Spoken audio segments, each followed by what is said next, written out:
Pois bem, meus amigos, a saga da Vaza Toga continua na República de Banânia. É reviravolta, atrás de reviravolta, eita atrás de eita, é dedo no toba, confusão e gritaria. Basicamente, no vídeo de hoje veremos as últimas revelações de Verdivaldo na Folha de São Paulo e já vai um spoiler. Condenaram um deputado por uma postagem que ele não fez. Isso mesmo que você ouviu. O nosso querido ministro Xande anda muito chateado com toda essa treta e resolveu fazer o que ele faz de melhor: abrir outro inquérito secreto. Mas parece que os seus magnânimos coleguinhas dessa vez não curtiram muito a ideia. O investigado é o famoso Tagliaferro, que aparece nas mensagens. Parece que as mensagens vieram realmente do celular dele e agora a PF chamou ele para depor. Para explicar todas aquelas armações que a gente anda vendo nas mensagens? É claro que não. Para investigar o vazamento que está manchando a honra do magnânimo. Parece que o feitiço virou contra o feiticeiro, porque aqueles inquéritos secretos com aquelas provas criativas que o Tagliaferro produziu agora estão contra ele. O feitiço realmente virou contra o feiticeiro. Quem diria que isso iria acontecer? Nossa, ninguém podia imaginar. E como o Brasil não é para amadores, no meio de toda essa confusão, é Verdivaldo vazando mensagem na Folha, é o ministro pedindo prova criativa, abrindo inquérito secreto, reunião em Brasília, eis que pá! Surge o nome da Carla Zambelli no meio de toda essa treta. Eu tô rindo, mas é sério. Surgiu o nome da Carla Zambelli, que ela também está sendo investigada nesse inquérito secreto, porque o Xande desconfia que foi ela que vazou as mensagens. Eu não sei, eu vou contar toda a treta para vocês. Se gostou da pauta, me ajuda a espalhar essas informações, curtindo, comentando e principalmente compartilhando o link desse vídeo nas suas redes sociais, grupos de Face, de Zap. Dá uma verificada na tua inscrição, vê se ela continua ativa aqui no canal. Se não for inscrito, se inscreve, dá essa moralzinha pra mim e feita a introdução, vamos direto para esta pauta fofoquística. E lá vamos nós de novo para a Folha do São Paulo. Processo sigiloso revela erros e contradições de Moraes em uso de órgão do TSE. Procurado, o ministro informou que tá tudo dentro da normalidade, da legalidade, tudo é lindo, tudo é maravilhoso. Essa matéria saiu ontem, lá no finalzinho da tarde. Vamos direto aqui, ele faz uma introdução, mas a gente vai direto ao ponto aqui. Vou resumir para vocês. O caso teve origem em um sábado, dia 12 de novembro de 2022, após o fim das eleições. O TSE agindo após o fim das eleições, enfim, tá tudo normal. Segundo mensagens a que a Folha teve acesso, naquela noite houve um diálogo entre o braço direito de Moraes no STF, o senhor juiz Ayrton, e Eduardo Tagliaferro, que era então o chefe da Assessoria Especial de Enfrentamento à Desinformação. Às 22 horas, esse pessoal curte trabalhar de noite, né? Ayrton Vieira enviou por meio do aplicativo WhatsApp 3 arquivos para Tagliaferro relativo às manifestações convocadas, aquelas manifestações de Nova York que ficaram famosas e que já foram objeto de outras matérias também. Esses arquivos continham, agora ele começa a detalhar o caso, ó. Tinha um vídeo em que era destacada a localização do hotel onde os ministros do STF se hospedariam e mais 2 posts, um com o endereço do hotel e outro com um anúncio sobre o evento acompanhado da frase: máfia brasileira. Eduardo, por favor, consegue identificar e bloquear? O ministro pediu, obrigado. Então, ele mandou 3 postagens. Em uma dessas postagens tinha a localização, lembrando que essa localização era pública, foi divulgada pelo próprio lead, então não tem nenhum crime em fazer a divulgação de um endereço de um evento que já é público. E uma outra postagem tinha a frase máfia brasileira. Isso é considerado desinformação, fake news.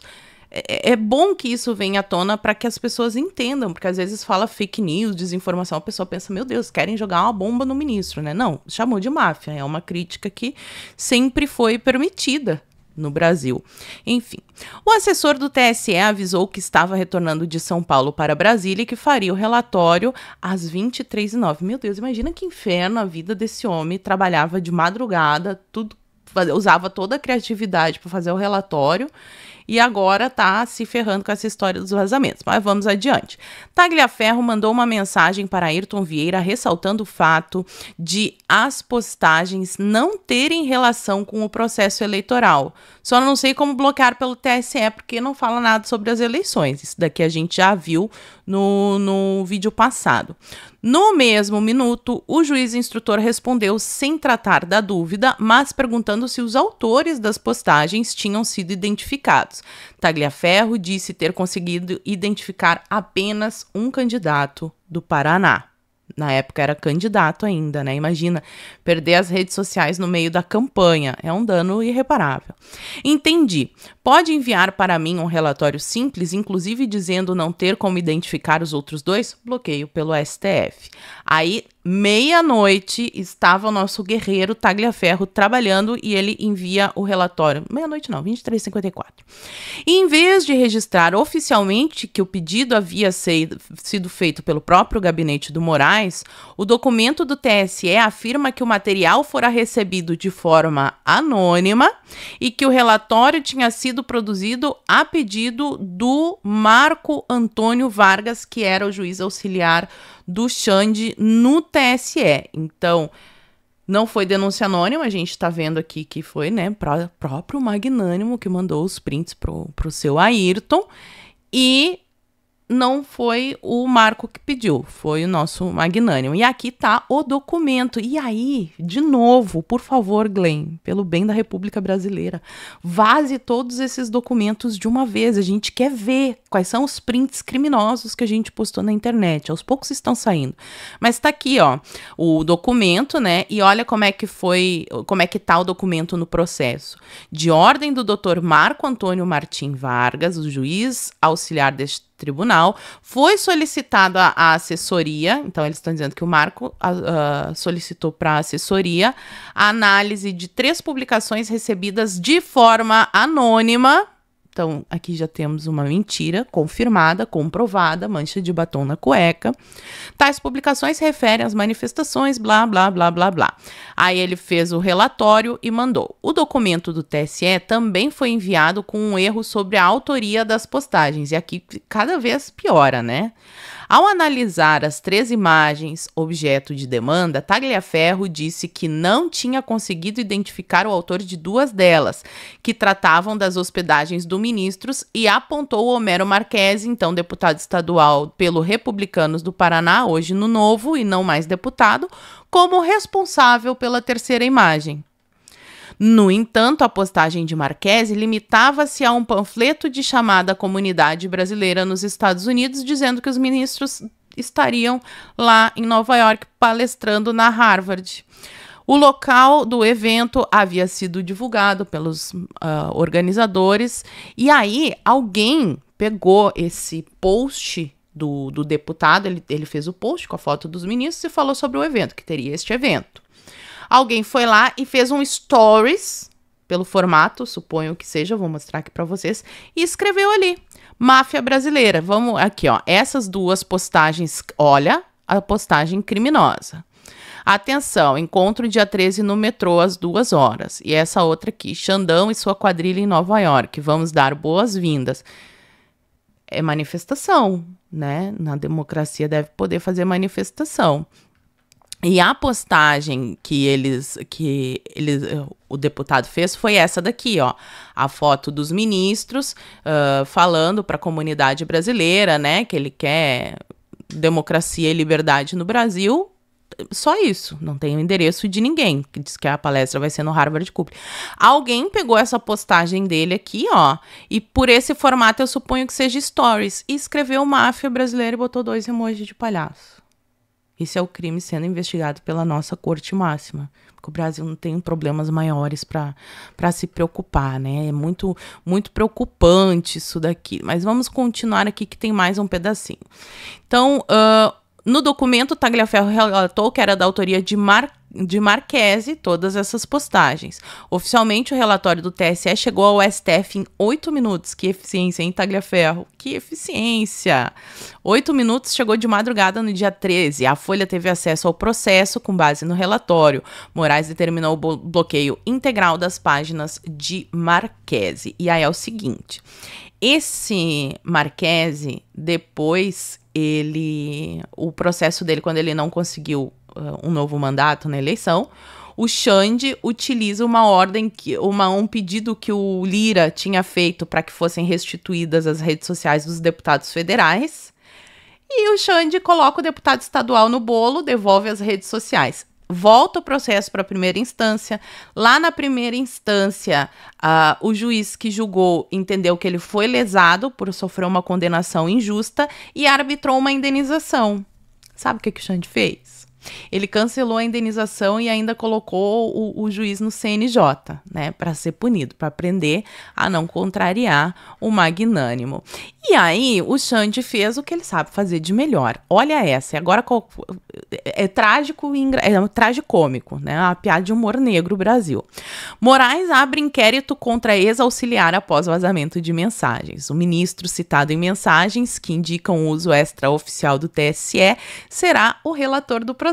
Oh, que bonitinho, né? Ele faz todos os... Gente, este homem é de uma eficiência para o Brasil. Meu Deus do céu. Com um salário só, ele é o juiz, o investigador, o réu, tudo. Um salário, é uma economia, inclusive, de despesas, né? Aí aqui fala que o ministro abriu o inquérito, que obviamente tem relação com as mensagens. O processo tramita na corte em sigilo, é secreto. E segundo informa a plataforma do STF, foi distribuído a Moraes por prevenção.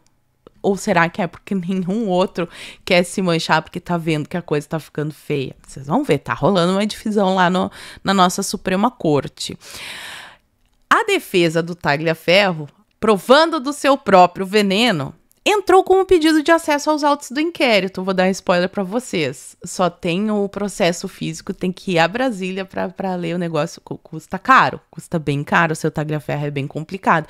E deve ter alguém criativo, deve ter substituído o senhor, deve ter colocado uma outra pessoa criativa lá na equipe do ministro. O senhor tá complicado. Ele foi intimado a depor na Superintendência da Polícia Federal em São Paulo às 14 horas. A mulher do ex-chefe do órgão e o cunhado, Celso Luiz, o responsável por entregar o celular do ex-auxiliar à polícia em São Paulo, também vão depor. Então vai depor o seu Tagliaferro, a mulher dele e o cunhado. E vocês lembram, eu falei pra vocês, acho que foi lá no primeiro vídeo, que o seu Tagliaferro, ele parece que ele deu aí, né, agrediu a mulher, e foi por essas histórias aí de agressão que o celular dele foi parar na polícia. O pessoal tá achando que tem alguma ligação, mas tem a Carla Zambelli no meio da história também. Eu já vou falar já vou mostrar para vocês. Na petição, os advogados do ex-chefe do EED do TSE alegam que o depoimento de Tagliaferro será prejudicado se os autos não forem disponibilizados. Parabéns, seu Tagliaferro. Bem-vindo ao nosso mundo. Bem-vindo ao lado de cá, porque é assim que acontece nos regimes. Eles começam investigando os opositores, mas vai todo mundo pro bolo. Daqui a pouco eu não duvido nem que a Folha do seu Paulo esteja também em um inquérito secreto, bloqueio de site para parar com essas matérias. Não duvido, eu não duvido, porque vontade eu tenho certeza que não falta. Ademais, desde já, sempre reforçando a disponibilidade do peticionário em contribuir com as investigações e a comparecer a todos e quaisquer atos aos quais restar intimado. O caso é investigado pela Diretoria de Inteligência Policial na sede da Polícia Federal em Brasília. Um delegado em missão foi destacado para cuidar da investigação. Esse delegado deve ser especial, né? Tem uma turma de delegados que são muito especiais lá. E, de repente, a CNN traz essa daqui. Basília Rodrigues me vem com essa bomba, agora de manhã. Inquérito aberto por Moraes cita Zambelli como suspeita de vazar mensagens. Meu Deus, vamos entender esse bolo aqui, ó.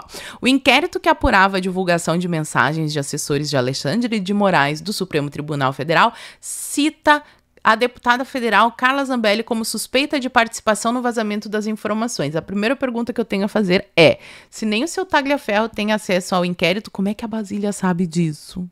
Né? Como é que a Basília sabe disso? O que será que aconteceu?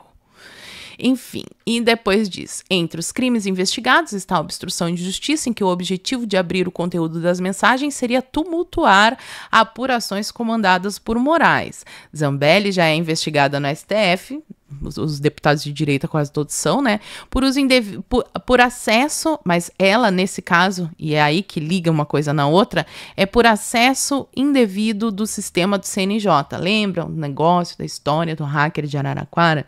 Então, o que eu acho, minha opinião da minha cabecinha, ele viu esse processo da Zambelli com o hacker, vazamento de mensagem, associou uma coisa a outra, não precisa ter muita coisa a ver mesmo, meteu a Zambelli nesse inquérito, em primeiro lugar, porque ele não gosta dela, quer mais é que ela se ferre, e porque teve essa história do hacker. Mas, sinceramente, eu acho que a Zambelli realmente não tem nada a ver com isso. E parece que os coleguinhas do Xande estão meio, assim, não estão gostando, não estão curtindo o negócio dele ficar abrindo mais um inquérito polêmico. Inquérito para apurar vazamentos de mensagens preocupa ministros do STF. Integrantes da corte avaliam que Moraes dobrou a aposta, que era preferível evitar desgastes. O inquérito aberto pelo ministro Alexandre de Moraes do Supremo Tribunal Federal para investigar o vazamento de mensagens trocadas entre assessores e auxiliares preocupa alguns de seus colegas na corte. Ministros ouvidos reservadamente pela CNN, então a CNN tem fontes dentro do Supremo, falou com ministros, e eles disseram que o Moraes dobrou a aposta, quando, na verdade, era preferível evitar novos desgastes no momento. A avaliação dessas fontes é de que as críticas a Moraes já haviam sido aplacadas nos últimos dias. Ai, não tinha crítica, pouca gente criticando, só o Brasil inteiro. Vocês precisam se atualizar mais aí. Mas, enfim, eles achavam que as críticas já tinham sido aplacadas e que a abertura de uma nova frente de investigação as reaviva na medida em que o ministro será o relator de um caso que envolve ele próprio. Ai, gente, mas isso já aconteceu tantas vezes, já nem é mais novidade. A gente está acostumado a ter inquérito das fake news, o inquérito das milícias digitais, o inquérito dos atos antidemocráticos, o inquérito do aeroporto de Roma, agora o inquérito da Vaza Toga. Então, assim, todos eles é a mesma situação, só vai mudando o nome. E aí, isso daqui é uma matéria que vai mostrar como é que foi articulada essa blindagem, o que eles estão pensando para esfriar a temperatura e por que o ex-ministro do STF, o seu Nelson Jobim, lembra que ele deu uma entrevista à CNN, falou que era tudo um absurdo e alguns dias depois ele soltou uma nota dizendo totalmente o contrário. Aqui nesta matéria nós vamos saber o que aconteceu. Muitos mistérios sendo revelados. Vamos lá. Colegas pedem e Alexandre de Moraes estuda encerrar os inquéritos. É muita bondade, vossa magnificência.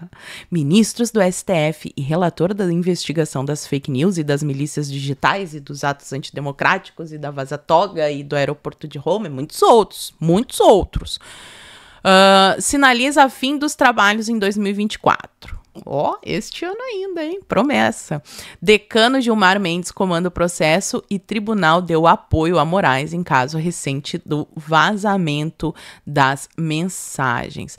Então, os ministros da Suprema Corte sinalizaram ao Legislativo, naquela reunião da festa da democracia na balada, pelo fim de 2 inquéritos controversos. Só 2, os outros vão continuar. O inquérito das fake news e o inquérito das milícias digitais, que são os inquéritos do Xande. O caso das fake news é o mais antigo, foi aberto pelo Dias Toffoli em 2019, o amigo do meu pai, aquele caso todo que a gente já comentou várias vezes aí. Há um desconforto tanto na corte quanto no mundo político com o prolongamento do caso. No mundo da plebe rude aqui, né, o baixo clero, o afegão médio também já não aguenta mais.